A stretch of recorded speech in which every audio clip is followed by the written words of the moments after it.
can a figure who has isolated himself, does not speak to the media, and hasn't come out of his simple house for years, can be the most influential figure in Iraq today and the marja of the Shias? This is a question that has long been a mystery for the analysts. Marja. It was on the eve of his 31st birthday that he received permission for absolute ijtihad from his two masters, Ayatollah Hui and Sheikh Hussein Hilli.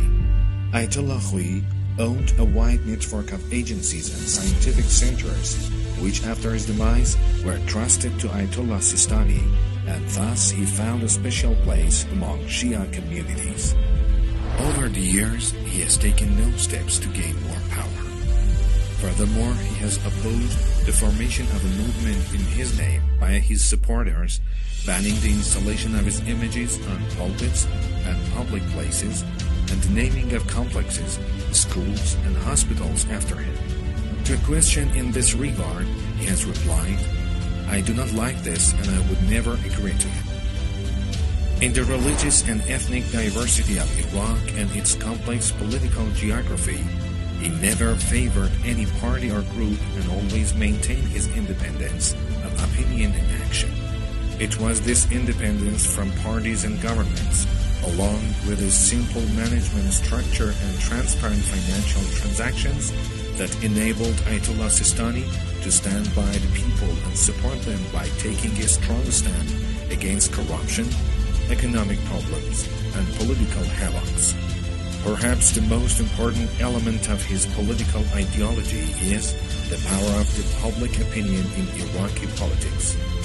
Ayatollah Sistani's ideal society is based on the effective participation of people in socio-political developments and opposes the idea of the influence of governmental institutions and the opinion of religious figures. Together with the fall of Saddam, the authority of the Sunni groups was annihilated and the ground became suitable for the revengeful actions of the Shias. It was in that dire time that Ayatollah Sistani charged the Iraqi government with the security and safety of the Iraqi people, regardless of their racial, religious, or intellectual affiliation.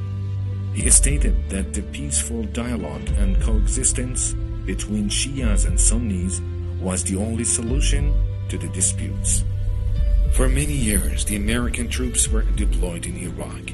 However, he refused to have any contacts with them, to the extent that the American newspaper Washington Post wrote, "Sayyid al-Sistani not only did not receive George W. Bush or any of the American commanders in Iraq, but he controls them like a puppet." At the same time, the Al-Hawza newspaper, which published Muqtada Sadr's statements and taken positions, was banned. This incident marked the beginning of a military clash between Jaish al-Mahdi militants and U.S. forces in Iraq. American tanks entered Karbala and the city of Najaf was besieged.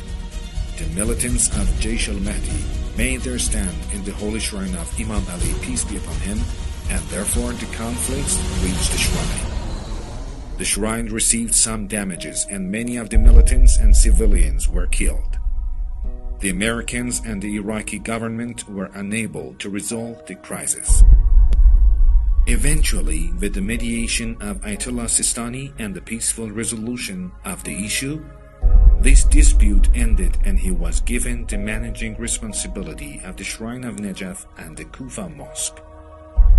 Following this incident, the UAE newspaper Al-Khalij acknowledged, while the American occupiers and the government of Ayat Alawi were helpless in resolving the crisis, Ayatollah Sistani showed that the Shia authority is the most powerful and influential side in Iraq. Years later, with the fall of Mosul to the hands of ISIS, the Iraqi army failed to halt their advance towards the center and south of the country, and the situation in Iraq was considered out of control and critical. To help save lives, Sayyid al-Sistani wrote a letter to people from his humble house and stated, accordingly, all citizens who are capable of carrying weapons, fighting terrorists, and defending their country and nation are required to volunteer to join the military. These few simple lines of the man who had stood by Iraqi people for many years in the bitter and sweet days, and the courage of the Iraqi youth who believed in him, brought the end of the largest terrorist group in history and millions of dollars invested by the Americans. This triumph rendered the Jihad order of Sayyid al-Sistani immortal in the history of Shia.